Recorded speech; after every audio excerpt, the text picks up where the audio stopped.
sommes actuellement dans le Finistère où se déroule jusqu'à présent l'un des plus grands tournois de l'année, le tournoi international de Dirinon. Mais parallèlement a également lieu une autre compétition, peut-être légèrement moins prestigieuse, la Coupe du Monde de football féminine, ici en France chez nous.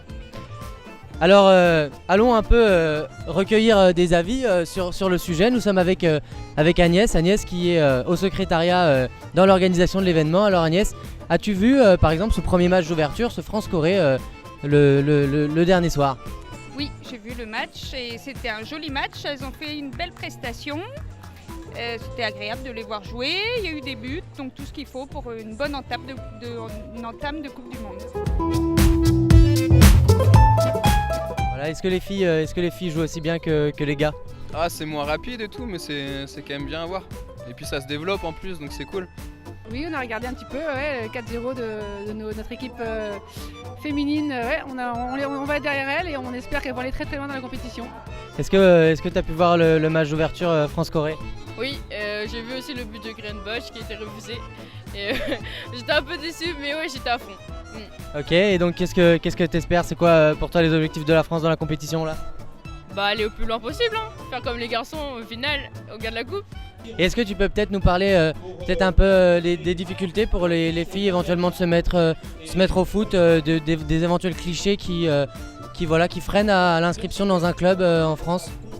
Je crois que ces clichés sont en train de s'éliminer au fur et à mesure. C'est vrai que les filles sont de plus en plus bien accueillies dans les équipes et bien acceptées par les garçons. C'est pas toujours le cas, mais de mieux en mieux, j'espère en tout cas.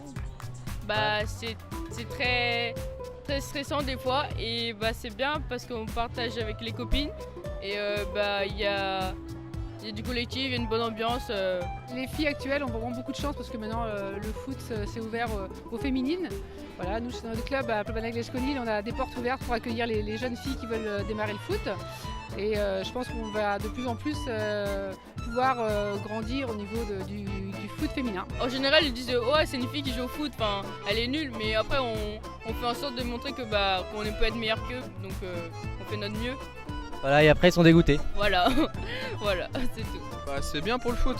C'est bien, parce qu'on parle souvent des garçons, mais il n'y a pas que les garçons aussi, il y a les filles aussi, donc c'est bien qu'elles aient plus, que ça se développe, de la visibilité et tout ça, c'est cool.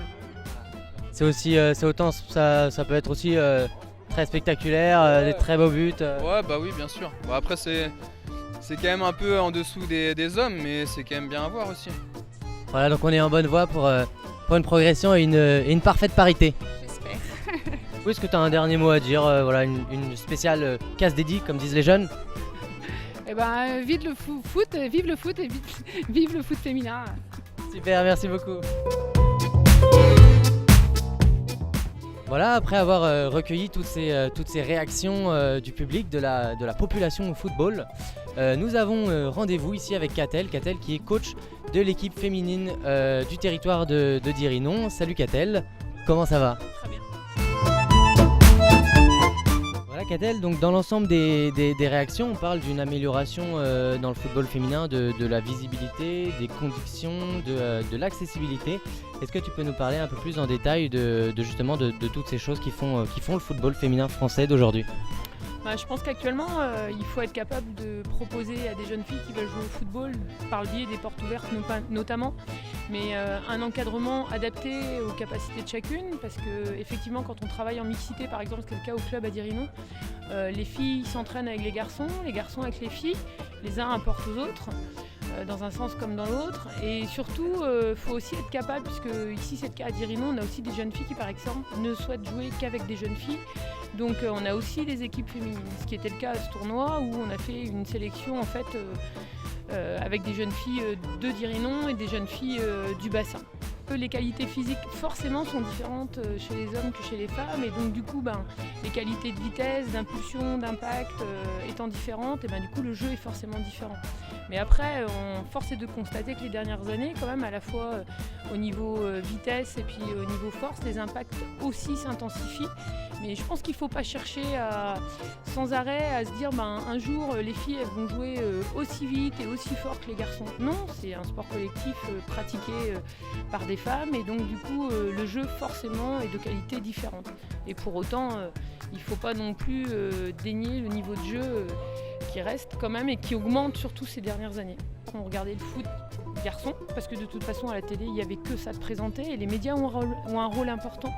Quand on voit actuellement au niveau de la Coupe du Monde qui se déroule, là, qui a démarré en France, il y a de plus en plus de matchs qui sont retransmis à la télé.